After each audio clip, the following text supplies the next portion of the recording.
요한계시록은 초대교회 로마 핍박하는 황제로부터 또 유대인들로부터 이 세상 사람 또 원수 마귀 권세로부터 핍박받는 성도들을 위로하기 위하여서 하나님께서 밤모습에 유배되어 있는 사도 요한에게 나타나셔서 말씀하신 내용의 말씀이 바로 요한계시록의 말씀입니다.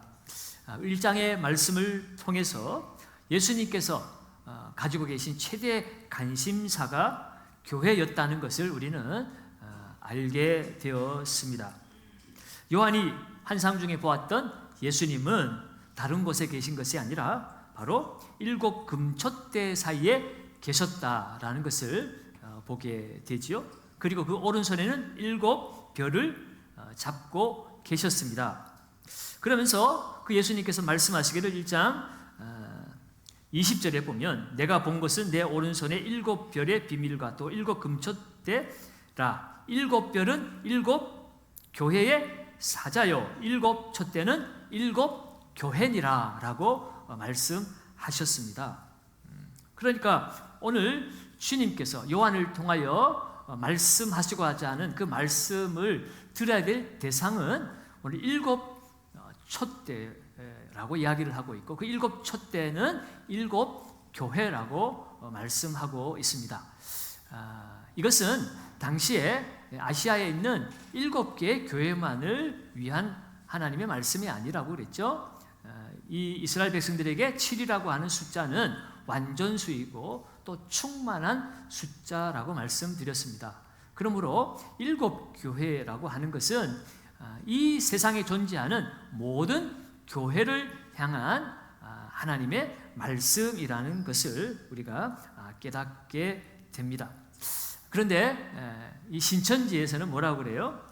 이 7 교회에 주시는 이 말씀에 대해서 말세에 신천지를 통해서 구원받는 자들만이 7 교회다 이렇게 말한다고 그랬죠. 그래서 신천지를 통해서만 구원을 받는다라고 말하고 있습니다. 그 7 촛대는 그 7 교회에 수종드는 주의 사자들을 얘기하는데 그 7 사자들은 이만희가 무료 성경신학교를 시작할 때에 그때 함께 사역했던 7명의 사역자를 지칭하는 것이다. 그렇게 무리하게 막 적용을 해서 이 요한계시록을 자기 중심으로 끼워 맞추고 나아가고 있습니다. 그러나 오늘 하나님의 말씀은 분명하게 이것은 어떤 특정한 교단이나 사람을 지칭하는 것이 아니라 이 시대의 모든 교회들을 향한 하나님의 말씀이다라고 하는 거지요. 그래서 2장과 3장에는 바로 그 7 교회에 대한 주님의 칭찬과 책망과 또 권면과 약속의 말씀들이 주어져 있습니다. 이 모든 교회에 이 사도 요한으로 하여금 주님이 하신 이 말씀을 기록하여 전하라고 말씀하는 것이고 그 말씀을 우리가 읽고 듣고 깨달아서 그 말씀을 지키며 살아갈 때에 우리가 복이 된다는 것입니다. 그래서 이 요한계시록은 우리에게 무섭고 두렵고 떨리는 책이 아니라 이 말씀을 읽으며 하나님이 우리를 향한 하나님의 사랑과 하나님의 그 지키심 그리고 하나님 우리에게 함께 하시는 그 놀라운 복을 누리도록 하기 위한 생명의 책이고 복된 책이라는 사실을 우리가 전제를 두고 이 말씀을 함께 읽어가기를 원합니다. 특별히 오늘 읽은 2장 1절부터 7절까지는 그 7 교회 중에 첫 번째 나오는 교회 에베소 교회를 향한 주님의 말씀입니다. 오늘 이 에베소 교회를 통하여서 오늘 이 시대의 교회와 우리 성도들을 향한 주님의 말씀은 어떤 메시지를 가지고 우리에게 말씀하시는지 함께 그 교훈을 찾기를 원합니다. 에베소 교회도 지금 그 소아시아 지역에 가면 그 흔적만 남아있지 실제로 에베소 교회는 없습니다. 관광지가 되어 있을 뿐이지요.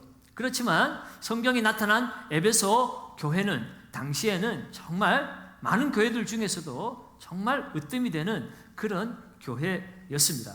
이 에베소 교회를 개척한 분은 바로 사도 바울이죠. 그리고 사도 바울이 그곳에서 브리스길라, 아굴라 같은 신실한 성도들과 함께 사역을 했습니다. 그리고 에베소 교회는 이 성경에 박식한 아볼로 같은 그런 교사들도 그 에베소 교회에서 일을 했습니다. 그리고 바울의 뒤를 이어서 바울의 영적 아들인 디모데 같은 신실한 자가 2대 목회자로 이 에베소 교회를 섬기기도 했고요. 또 내려오는 전통에 의하면 오늘 이 말씀을 기록한 사도 요한이 이 에베소 교회를 목회를 했다고도 전해져 오고 있습니다. 이렇게 훌륭한 사역자들이 에베소 교회를 거쳐가다 보니 이 에베소 교회는 너무나 많은 은혜를 받은 교회였습니다. 그 사도행전 19장에 보면 사도 바울이 에베소 교회에서 사역을 할 때 어떤 일들이 일어났는가를 기록하고 있는데요. 그 19장 11절 12절에 보면 하나님이 바울의 손으로 놀라운 능력을 행하게 하셨다라고 이야기합니다. 그러다 보니까 심지어 사람들이 바울의 몸에서 손수건이나 앞치마를 가져다가 병든 사람에게 얹으면 그 병이 떠나고 악기도 나가더라라고 기록하고 있습니다. 이 에베소에서 두란노선을 세우고 거기에서 많은 사람들을 말씀으로 양육을 하다 보니 그들이 말씀 안에서 단단히 세워져 갈 뿐만 아니라 또 말씀 가운데 살아 역사하시는 그 하나님의 능력이 나타나서 놀라운 능력도 기적도 그들이 체험하게 되었습니다. 그러다 보니까 이 에베소라고 하는 도시는 당시 아주 큰 도시였고 거기에는 아뎀이라고 하는 여신이 있어서 그 여신을 모시는 엄청난 큰 신전이 있었던 정말 우상숭배의 도시였고요. 또 영적으로는 많이 타락한 그런 도시였는데 이 도시가 점점 거룩해지기 시작했습니다. 그 에베소에는 많은 마술사들이 있었는데 그 하나님의 말씀을 배우고 또 그 하나님의 그 능력을 그들이 경험하다 보니까 그들이 회심을 하고 마술책을 가져다가 다 불에 던져버리고 그들이 말씀을 배우고 에베소를 넘어서서 아시아 각처로 나아가서 많은 교회들을 개척하고 세우는 놀라운 일들도 일어났고요. 또 예수 믿는 사람들이 이 도시를 점점 변화된 도시로 바꾸어 나가다 보니까 그 아데미 신전에서 우상을 팔아서 돈벌이를 하던 사람들이 심각한 경제적인 위기를 느끼다 보니까 소요 사태를 일으키는 그런 일들까지 일어났던 것이 바로 이 에베소 교회였습니다. 그래서 오늘 본문 속에서도 그 에베소 교회의 성도들에 대해서 예수님은 아주 칭찬을 하고 계세요. 2절과 3절 말씀을 한번 봅니다. 내가 내 행위와 수고와 내 인내를 알고 또 악한 자들을 용납하지 아니한 것과 자칭 사도라 하되 아닌 자들을 시험하여 그의 거짓된 것을 내가 드러낸 것과 또 내가 참고 내 이름을 위하여 견디고 게으르지 아니한 것을 아노라 그랬어요. 누가 안다는 것이에요? 예수님이 안다는 거예요. 사도 요한이 안다는 게 아니라 지금 예수님이 사도 요한에게 이 에베소 교회에 대한 말씀을 해주고 계신 것입니다. 예수님께서 내가 안다라고 말하는 거예요. 무엇을 압니까? 이 에베소 교회 성도들의 그 행위와 수고와 인내를 내가 잘 알고 있다. 그들이 악한 자들을 용납하지도 않았고 자칭 사도라는 자들을 시험하여 그들의 거짓된 것을 드러낸 것도 내가 잘 알고 있고 또 너희가 참고 내 이름을 위해서 견디고 게으르지 아니한 것까지도 내가 다 아노라라고 주님 말씀하고 있습니다. 여러분, 에베소라고 하는 도시, 우상 숭배가 성행하고 정말 음란하고 타락한 이 도시에서 그들의 믿음을 지키기 위해서 얼마나 많은 영적 싸움이 있었겠습니까? 여러분, 에베소 교회가 그냥 부흥했겠어요? 그 믿음을 지키기 위한 수많은 인내와 또 부지런함과 또 말씀을 제대로 배우기 위해서 애쓰고 기도하는 그 모든 행위에 놀라운 수고들이 있었다는 것입니다. 그것을 세상 사람들은 몰라도 우리 주님은 다 보고 계시고 다 알고 계신다는 거예요. 그들이 하나님 말씀 앞에 그 믿음을 지키기 위해서 자칭 사도라고 하는 그런 거짓된 사람들의 그 거짓들도 드러낼 만큼 이들은 하나님의 말씀에 능통한 자들이었습니다. 그래서 악한 자들이 그 에베소 교회에 와서 오면 그들의 실체가 다 드러날 정도였습니다. 그들의 신앙의 행위도 게으르지 않았습니다. 부지런했습니다. 인내했습니다. 그러니 여러분, 이 에베소 교회가 얼마나 멋지고 또 수준이 높은 교회였겠어요. 오늘 6절에는 특별히 니골라당의 행위를 그들이 미워했다라고 이야기하고 있습니다. 주님은 나도 그것을 미워하노라고 이야기를 합니다. 이 니골라라고 하는 것은요, 정복하다, 멸망시키다라는 의미를 가지고 있는 니카오라고 하는 헬라어 단어에다가 백성이라고 하는 라오스라고 하는 그 단어가 합쳐진 말이 이 니골라라고 하는 말인데요, 이 말은 구약의 히브리어의 발람과도 같은 의미를 가진 말이 이 니골라입니다. 그런데 이 니골라당이 뭐하는 사람들이었는가 하면, 그 초대교회 문헌들을 보면 이 니골라당은 도덕적이지 않고 율법적이지 않고 그들은 오직 영적인 것만 추구하는 사람들이었다는 것입니다. 그러니까 이원론자들입니다. 영육을 철저히 분리시키는 이원론자들이 이 니골라당 사람들이었어요. 그들이 이원론으로 영과 육을 분리시킬 때에 영은 거룩한 것이고 또 육은 더러운 것이다라고 그들은 분리를 했습니다. 그래서 이 믿는 자들의 그 영은 하나님의 은혜 아래에 있기 때문에 괜찮은 것이고, 우리가 예수를 믿어도 육은 죄 가운데 머물러 있는 아주 나쁜 것이라는 그런 이원론으로 그들은 믿고 살았습니다. 그러니까 이 어차피 더러워진 이 육체는 아무리 죄를 지어도 상관없다는 거예요. 내 영이 깨끗하면 그것으로 우리는 천국을 가고, 그것을 하나님 기뻐하시지 내 육이 죄를 지어도 아무 문제가 없다. 그러니까 율법을 지킬 필요도 없고 성경 말씀대로 굳이 내가 따르며 살아야 될 이유도 없다라고 사람들을 미혹하는 그 사람들이 바로 이 니골라당 사람들이었습니다. 이러한 비슷한 가르침을 하는 데가 바로 오늘날 이단들 중에 구원파라고 하는 이단입니다. 예수를 믿는다고 하면서도 부도덕한 행위나 무절제한 행위를 해도 두려워하지 말라는 거예요. 어차피 육은 더러워서 그렇게 더럽게 살 수밖에 없다. 그 육이 더럽게 산다고 해가지고 우리가 천국 못 가는 거 아니다. 우리의 영만 하나님과 연결되어 있으면 이 육은 아무렇게나 살아도 문제없다. 그러니 염려 걱정하지 마라. 그렇게 참된 자유보다는 방종을 부추기는 그런 가르침이 바로 이 니골라당이었고, 오늘날의 이 구원파가 이런 가르침을 가지고 사람들에게 방종을 자유라고 그렇게 잘못 가르치는 것을 우리가 보게 되지요. 특별히 여러분, 이 신천지에서도 이 니골라를 이용을 하는데, 이 신천지에서는 이 니골라당을 바로 이 기존 교회들을 갖다가 니골라당이다 이렇게 그들은 가르칩니다. 그러니까 이 기성 교회들은 이 니골라당처럼 부패하고 타락한 조직이다라고 주장을 하는 거죠. 그렇게 하는 이유는 뭡니까? 그러니까 기존 교회에 가가지고는 너희들이 구원받을 수 없다는 것이에요.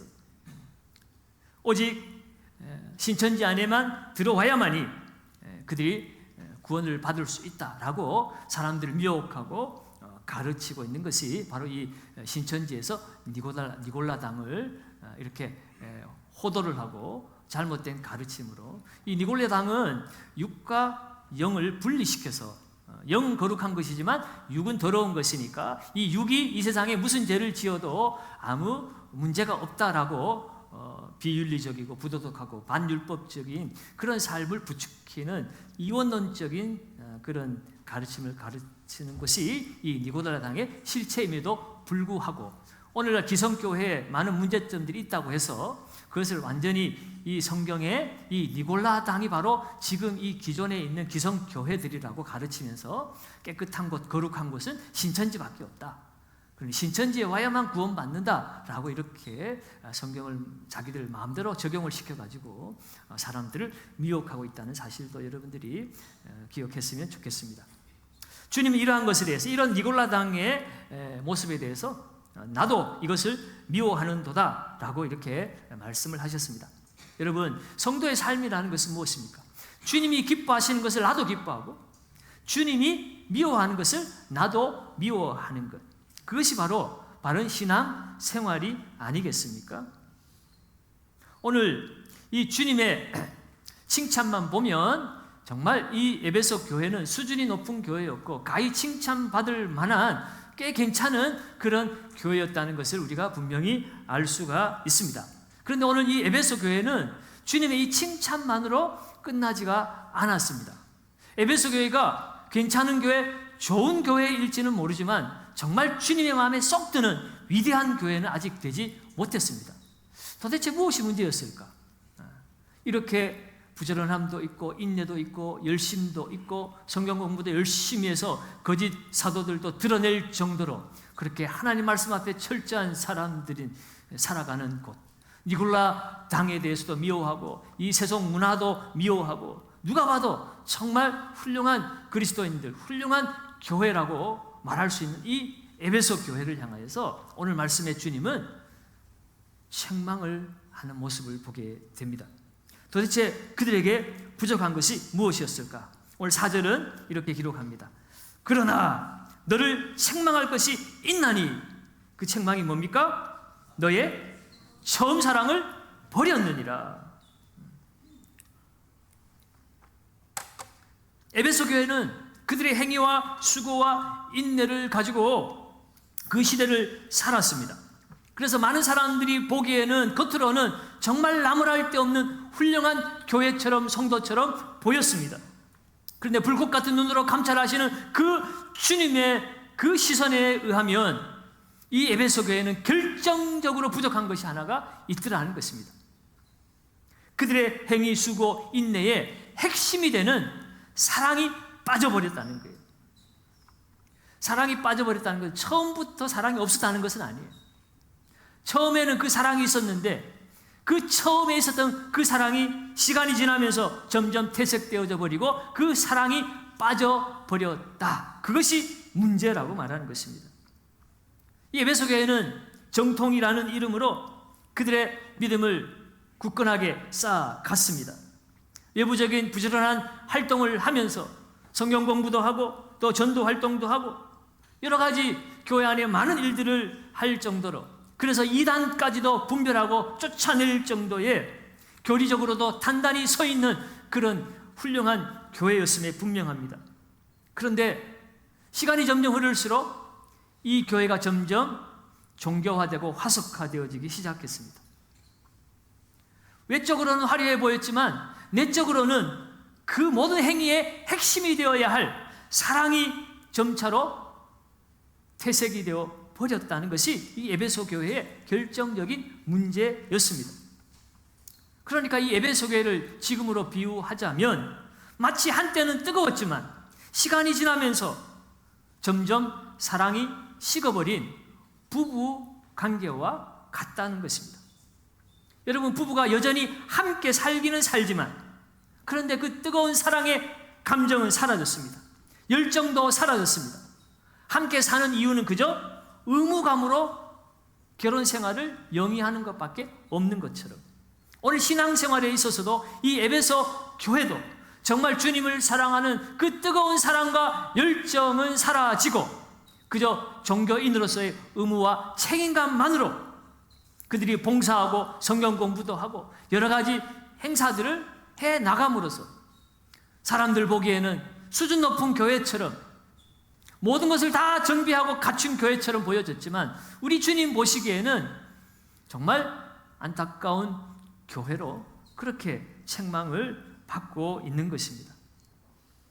사랑하는 여러분, 하나님의 사랑, 하나님의 일, 이것이 구분이 되지 않을 것처럼 여겨지지만 그러나 여러분, 우리의 삶 속에서 우리는 하나님이 일을 한다고 열심히 일하다가 정작 하나님을 잊어버리는 그런 모순에 빠질 때가 있습니다.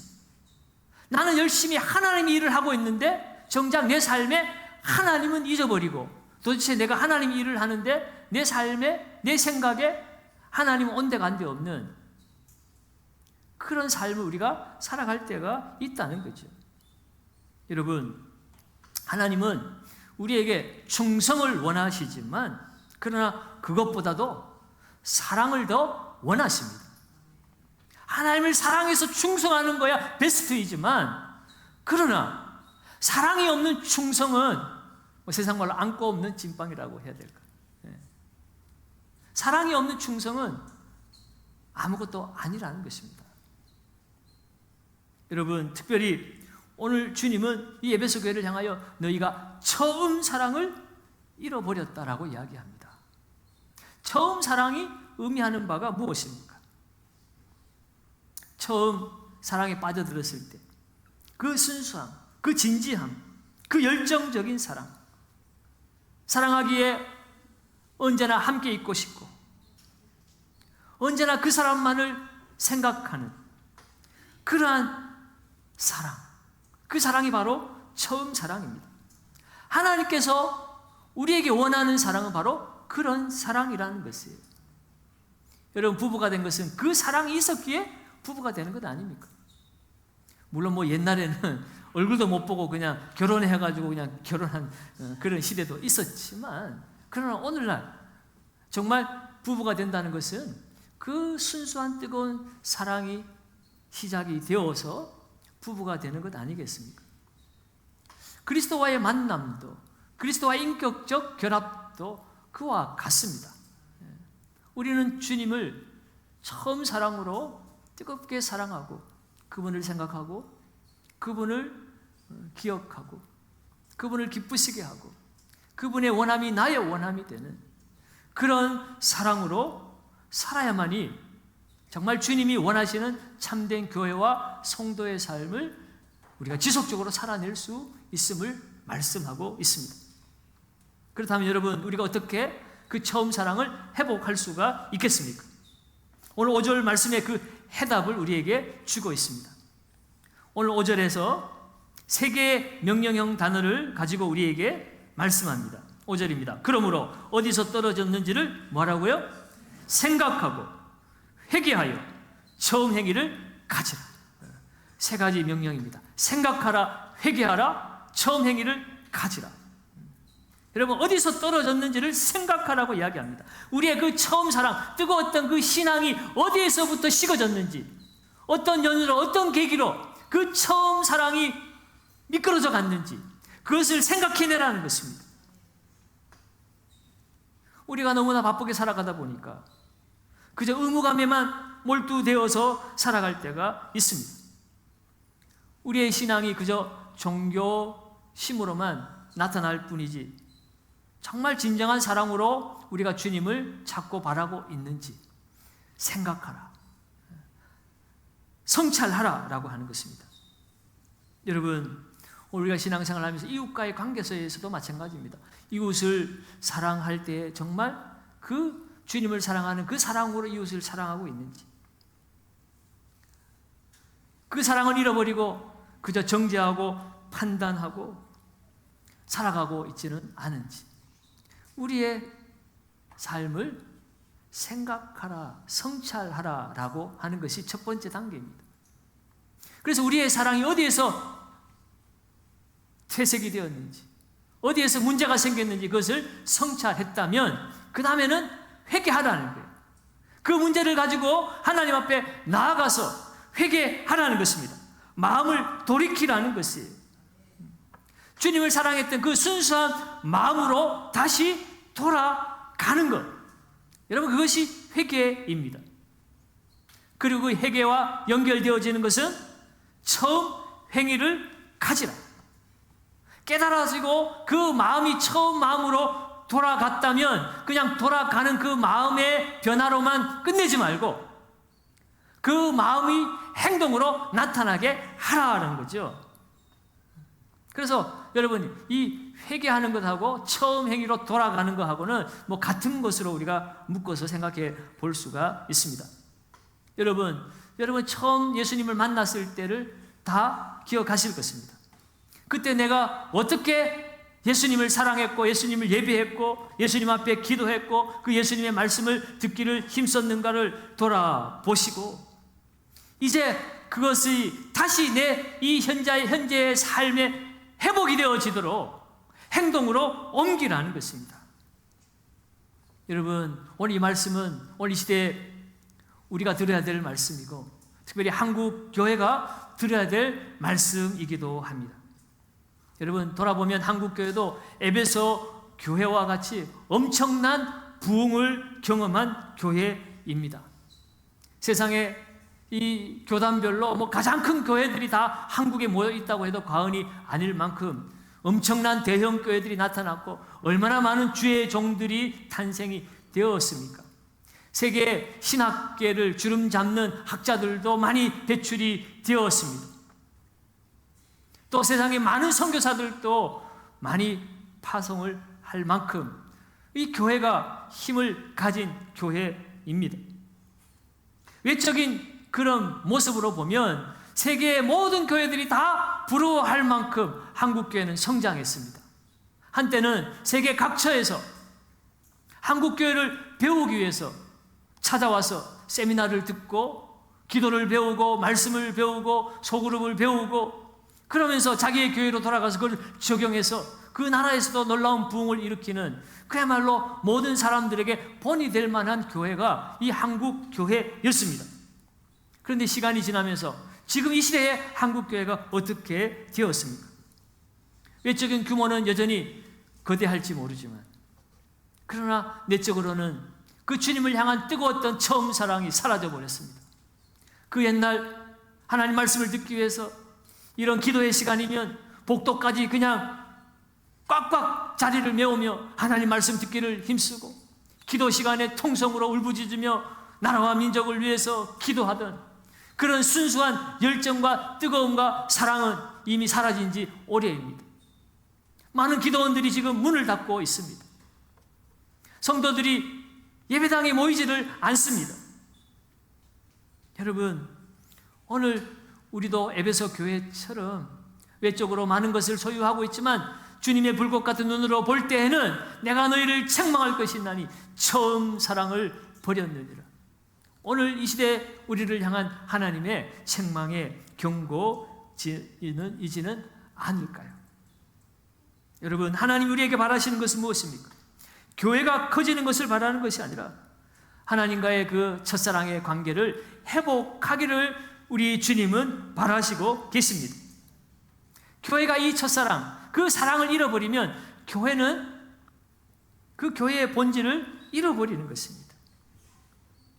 교회는 주님과의 친밀한 관계 속에서 그 사명을 감당해 내야만 하는 것입니다. 그러면 여러분, 오늘 우리는 우리의 삶을 한번 돌아보시기 바랍니다.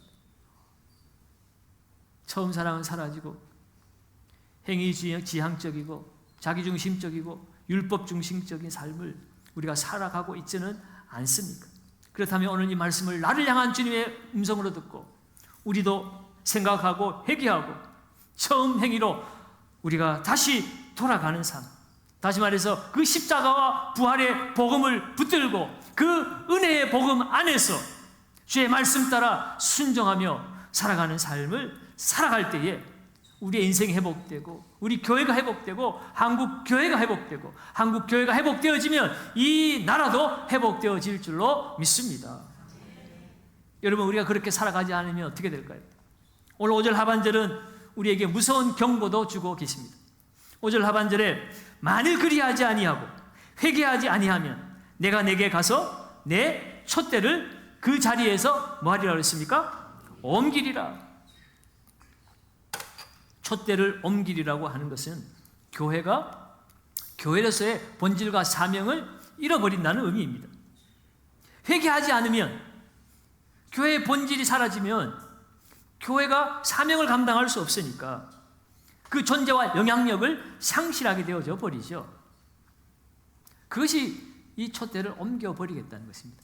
단도직입적으로 직설적으로 얘기하면 내가 그 교회를 교회로 인정하지 않겠다라는 의미예요. 예배당도 갖추고 조직도 갖추고 그 안에 설교도 헌금도 봉사도 다 있지만 주님은 촛대를 옮긴다는 것은 그건 교회가 아니다라고 주님이 말씀하신다는 거예요. 얼마나 무서운 말씀입니까? 사랑을 잃어버린 교회는 더 이상 교회가 아니라는 겁니다. 사랑이 교회의 본질이기 때문입니다. 사랑 없는 진리 선포는 사람을 정죄하기도 하고 사람을 죽이기도 합니다. 사랑이 없는 예배는 영혼이 없는 형식에 그칠 뿐입니다. 영혼이 없기 때문에 생명의 열매도 맺지 못합니다. 그러면 여러분, 오늘 우리의 모든 사역은, 우리의 모든 봉사는 사랑이 기본이어야 합니다. 오늘 주님은 그것을 우리에게 강조하고 계십니다. 여러분, 주님 우리에게 지상명령을 주셨어요. 너는 모든 민족으로 제자를 삼으라. 가서 모든 만민에게 복음을 전파하는 것이 우리가 감당해야 될 사명입니다. 그러나 주님이 그 지상명령을 주시기 전에 먼저 대계명을 주셨습니다.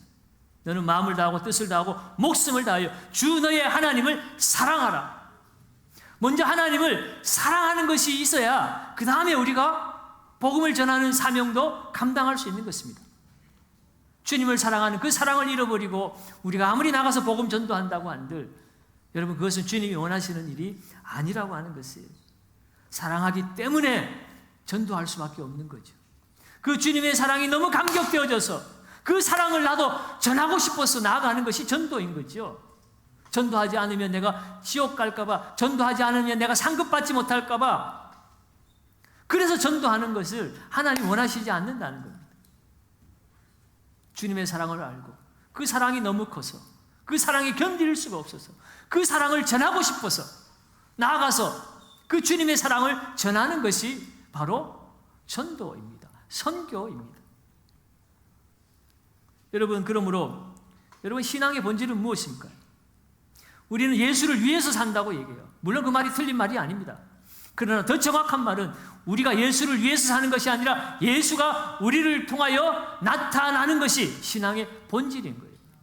예수 그리스도와 우리가 사랑으로 연합된 관계를 이룰 때에 그 예수 안에서 내가 너희 안에 거하고 너희가 내 안에 거하는 것, 내 말이 너희 안에 거하는 것. 여러분, 그래서 예수와 우리가 연합되어서 그 예수의 사랑이 우리의 삶을 통해서 나타나게 되는 것, 그것이 바로 신앙의 본질이죠. 그 주님과 연합된 사랑의 관계는 놓쳐버리고 내가 예수를 위해서 봉사도 하고 전도도 하는 것은, 여러분, 그것은 참된 신앙의 본질이 아니라는 거예요.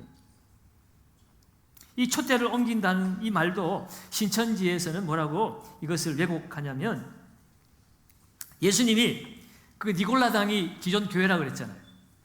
그 기존 교회를 예수님이 심판을 하시고 촛대를 옮겼는데 어디로 옮겼을까요? 신천지로 옮긴 거지. 신천지로 옮긴 거예요. 그러면 구원은 어떻게 받아요? 교회에 들어가야 구원받잖아요. 그런데 기존 교회는 심판을 받았어. 신천지 교회에 가야만 구원을 받는다.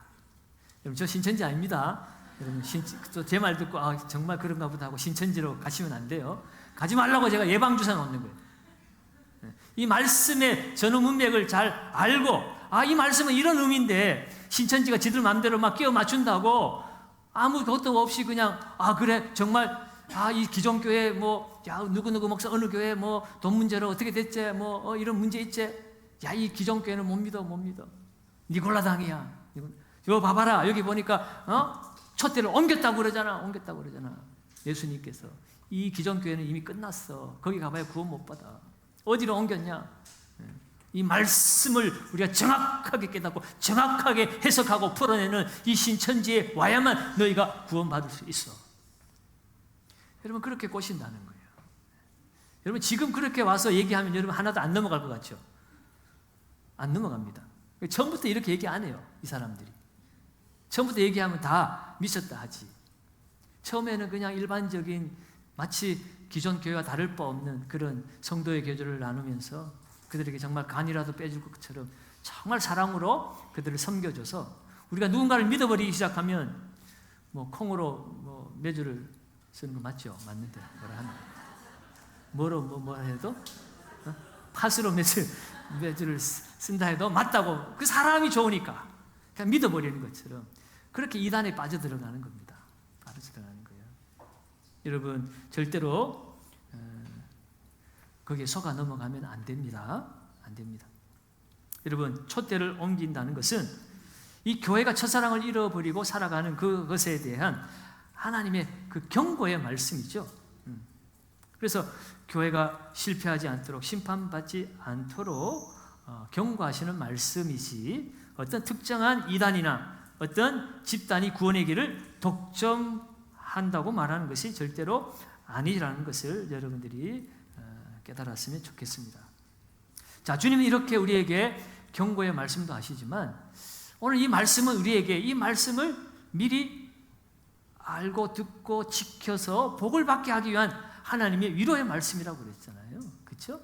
그래서 오늘 7절에는 하나님이 약속의 말씀도 주셔요. 약속의 말씀. 7절을 읽습니다. 같이 읽습니다. 귀 있는 자는 말씀을 들을지어다. 이기는 그에게는 내가 하나님의 낙원에 있는 생명나무 열매를 주어 먹게 하리라. 아멘. 귀 있는 자는 주의 말씀을 주의 깊게 듣고 순종할 준비가 된 모든 성도들을 귀 있는 자라고 말하는 것입니다.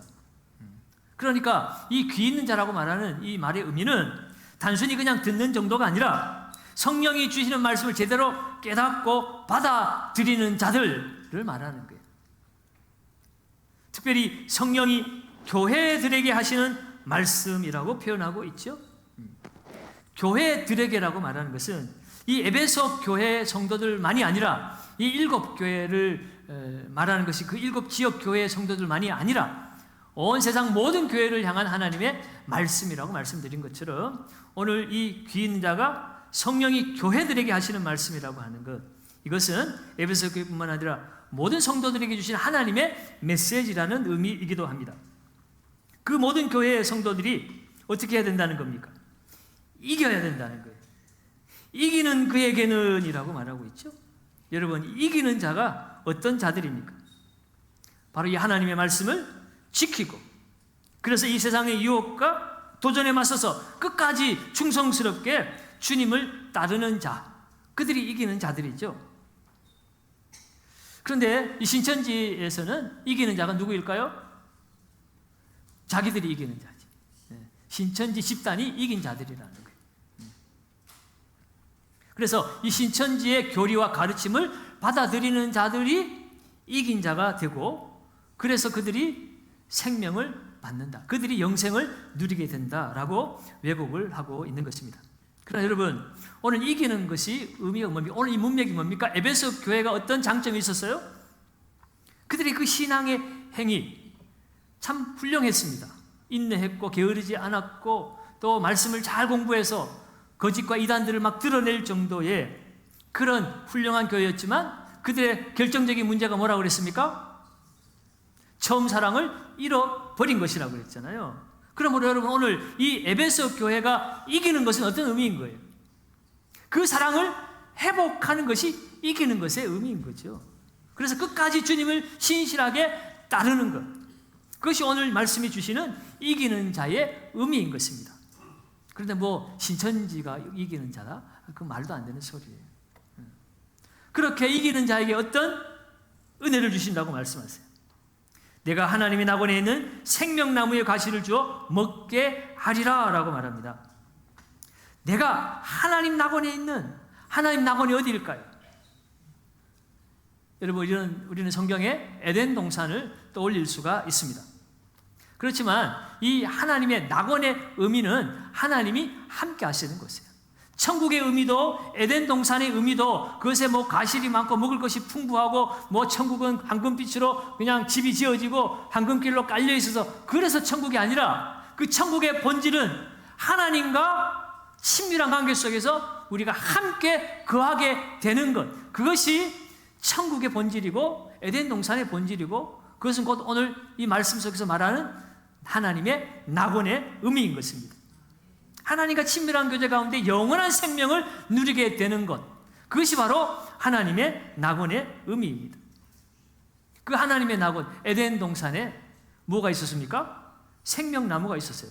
창세기 2장 3장에 에덴 동산 중앙에 선악을 알게 한 나무만 있었던 것이 아니라 바로 이 생명나무도 있었다는 거죠.